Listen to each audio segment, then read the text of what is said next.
He was Sam Cooke's protege, his best friend, and the man who taught the world what soul truly meant.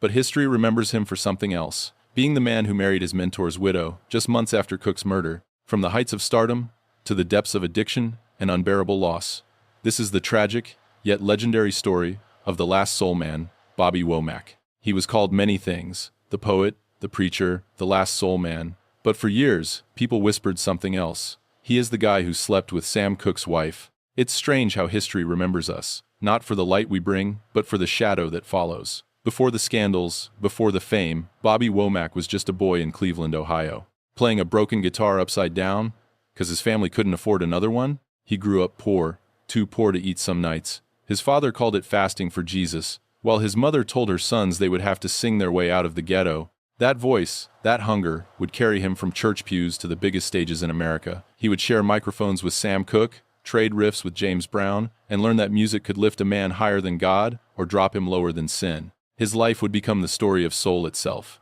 the glory, the pain, the fall, and the redemption. So who was Bobby Womack, really? A sinner who loved too hard? A genius who broke too soon? Or a man who spent his whole life trying to sing his way back to grace? Cleveland, Ohio, 1944, a small one-room shack on the poor side of town, where winter winds slipped through cracked windows, and hunger was a nightly guest. Inside that house lived the Womack family. 5 boys, 2 exhausted parents, and 1 unshakable dream. Their father, Friendly Womack, was a steelworker by day and a gospel singer by faith. Their mother, Naomi, kept food on the table when there was none to give. When their stomachs ached from emptiness, she told them to sing, "Boys, sing your way out of this place." Bobby, the third son, was his father's favorite, bold, fearless, and defiant. When he broke a string on his father's guitar, his father threatened to whip him unless he could play it upside down and left-handed. Bobby strummed.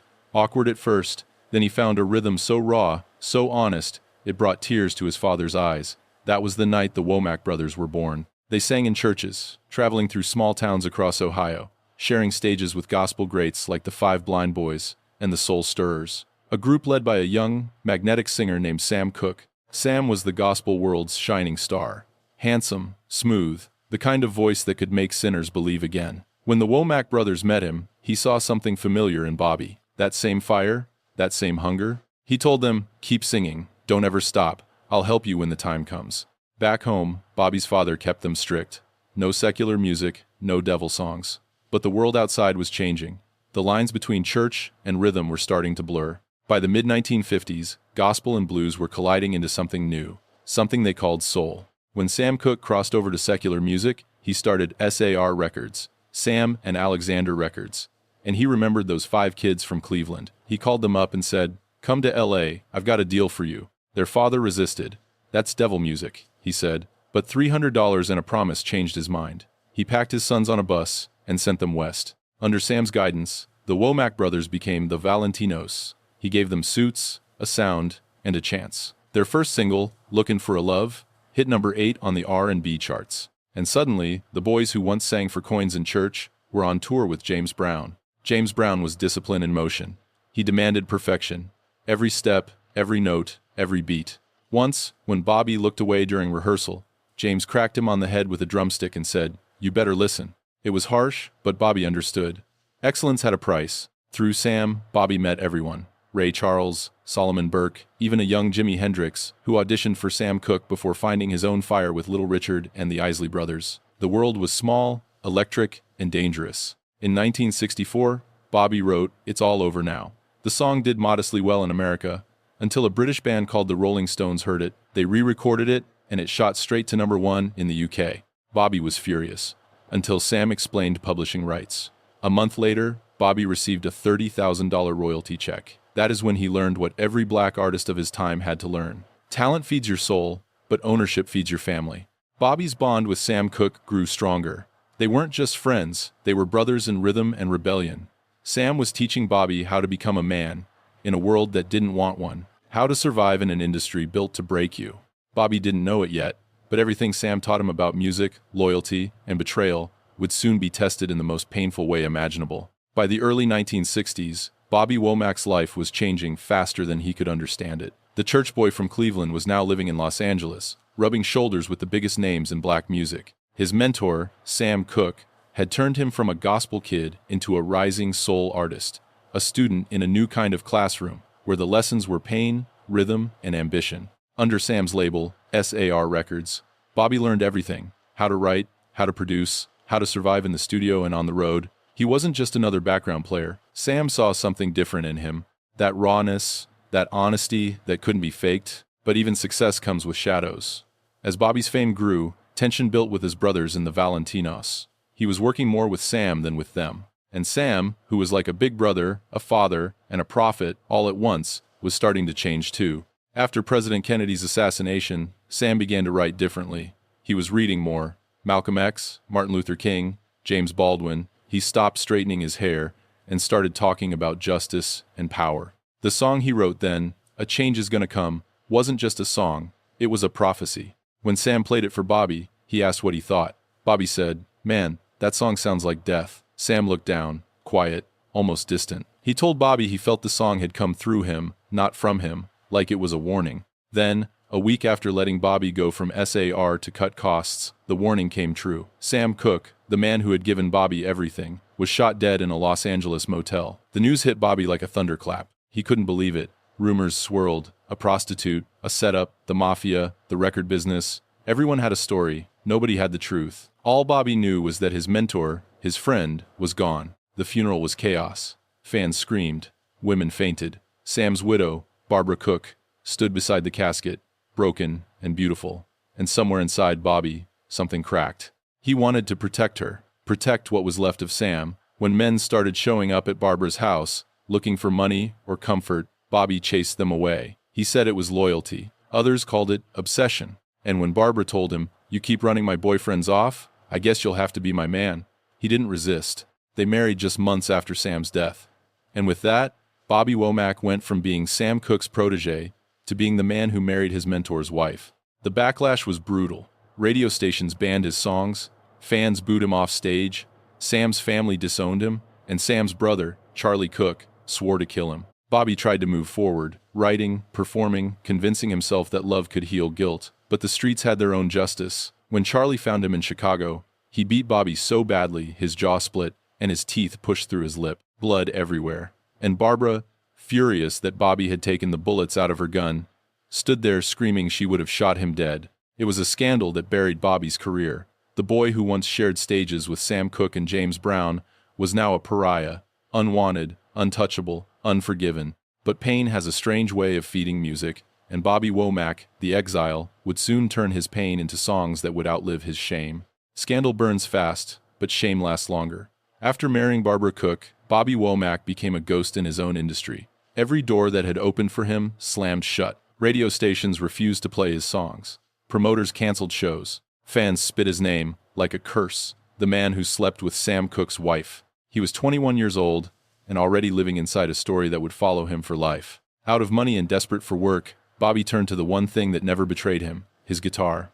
He played for Ray Charles, working as a session musician. But even there, chaos followed. Ray was brilliant but reckless, driving cars blind, firing guns, and trying to fly planes high on dope.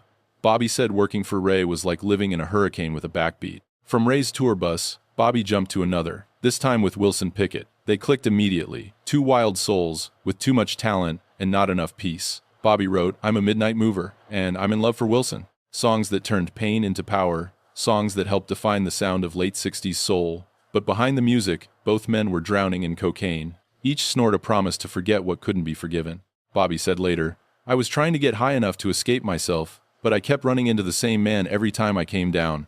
The hits kept him alive, but tragedy kept finding him." His marriage to Barbara fell apart after she caught him in bed with her teenage daughter, Linda Cooke. Sam Cooke's daughter. Barbara shot at him. The bullet missed, but his career didn't recover. Linda would later marry Bobby's brother, Cecil Womack, and together they would write Love TKO for Teddy Pendergrass, a haunting reminder of how tangled love and pain could become in that family. Through the 1970s, Bobby's life played out like a blues record on repeat. Success, loss, regret, and repeat.